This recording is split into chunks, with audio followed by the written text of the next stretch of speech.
I just have one little announcement to make. I think I've spoken, about this blog that I've done that's on my website, and something really very interesting was posted there yesterday. And I don't know how many of you go there and read it, but I think this thing would interest all of you. So I'd suggest going. Bob, I think now every Saturday posts another writing of mine on this blog. I think it's such a funny word, blog. But anyway, that's the word. And I suggest that if you have some time, go to the website and read that. It's very interesting what was written. Does anyone have a question they would like to ask?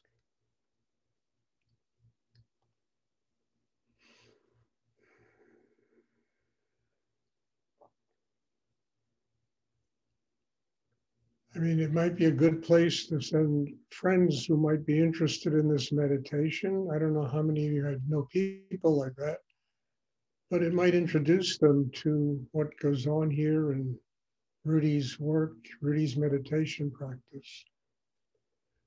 Does anyone have a question they would like to ask?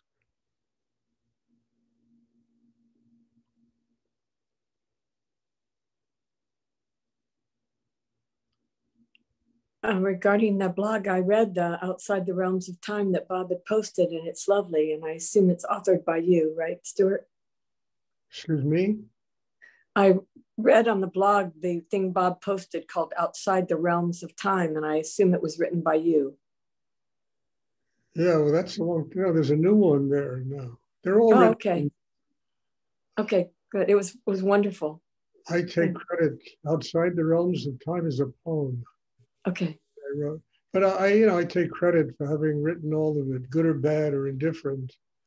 You can blame me, but I write these things and Bob posts them, and I think it's very nice of him to take the time to do that. He does nice pictures. It's very nice posting, that he does. I thank thee. Thank you. You're welcome. Does anyone else have a question?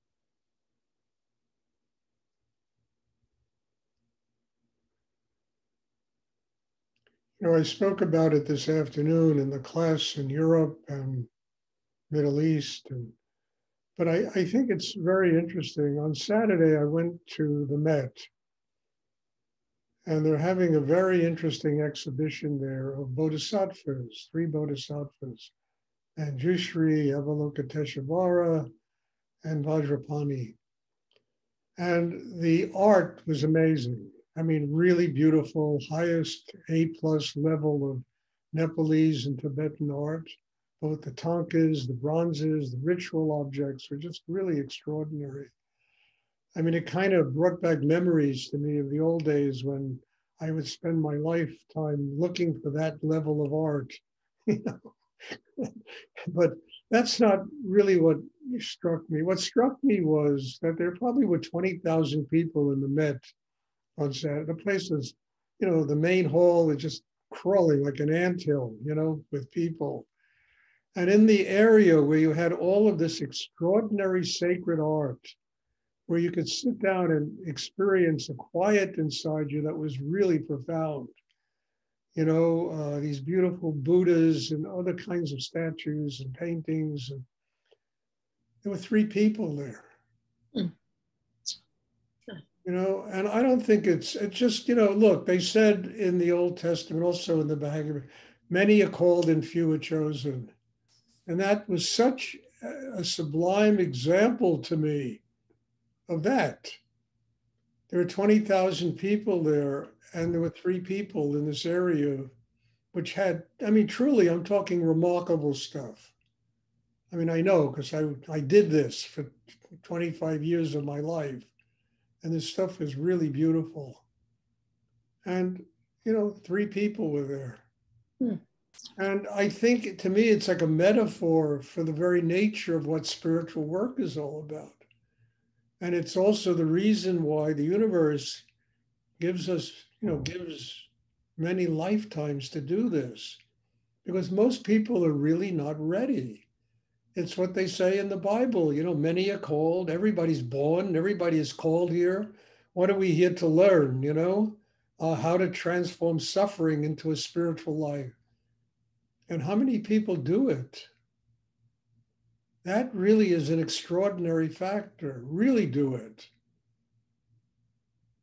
You know, who are willing to go so deep inside themselves that they'll surrender everything in order to have a spiritual life. And it's really, as I say, there were three people in that incredible exhibition of very profound art. And I think it's indicative of the human race. This is really what goes on in the human race. I mean, you know, if you told people they would make a ton of money doing meditation, and they could make a ton of money doing meditation, but, you know, you would get, you know, 100 million people would suddenly show up at meditation class, you know, but, you know, a spiritual life, you know, connecting with the intangible, connecting with spirit, connecting with higher energy in the universe. Everybody procrastinates. Everybody has time to do this. And yet there really isn't time to do this. Because, you know, we're born, we spend how many years here, and we die, you know? And that's how we use time. And yet time is given to us to learn how to transform life on the earth into a spiritual life, to joy and to love, into connection with transcendental consciousness, higher energy, with energy that's outside the realms of time and space. And more than anything, how to take the difficulties and the suffering, and there's so much of it in this life, you know, and transform it. Learn how to get strong enough to transform it into a spiritual life.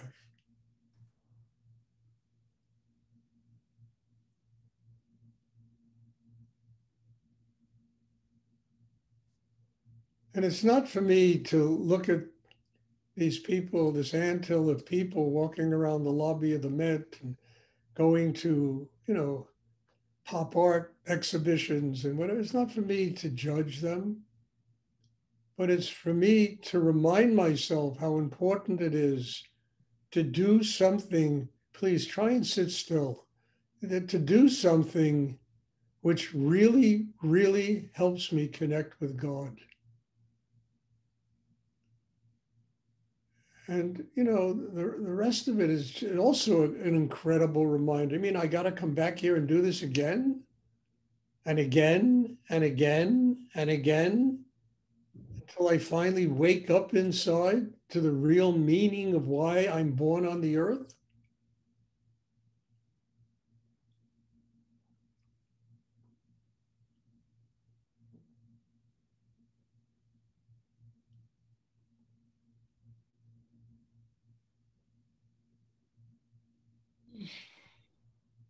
I mean, time is a wonderful friend when it's used consciously. And time is probably one of our worst enemies when it's not used consciously. Because what cripples people is the fear of the unknown, the fear of dying. Why am I born? One day I'm not here anymore. This cripples people inside themselves until they build a system that can connect with what's infinite in the universe. And then time becomes the greatest friend we have.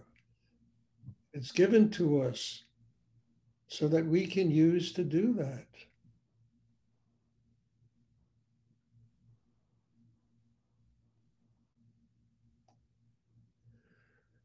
Does anyone have a question they would like to ask?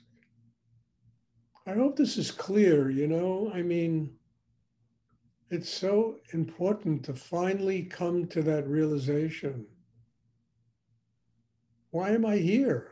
What have I been born for? What's the purpose of all of this? Money?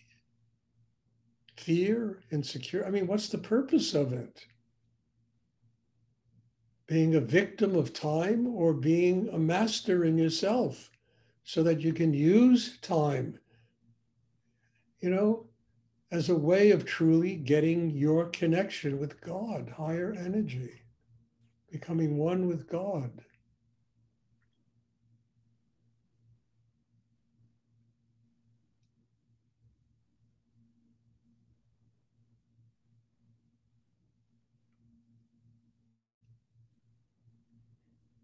Does anyone have a question they would like to ask?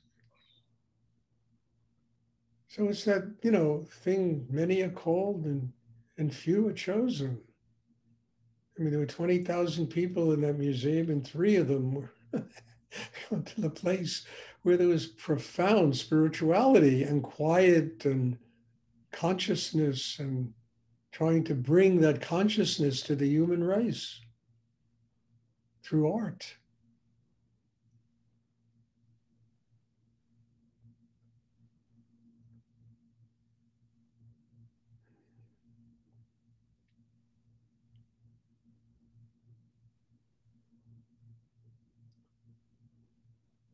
Does anyone have a question they would like to ask?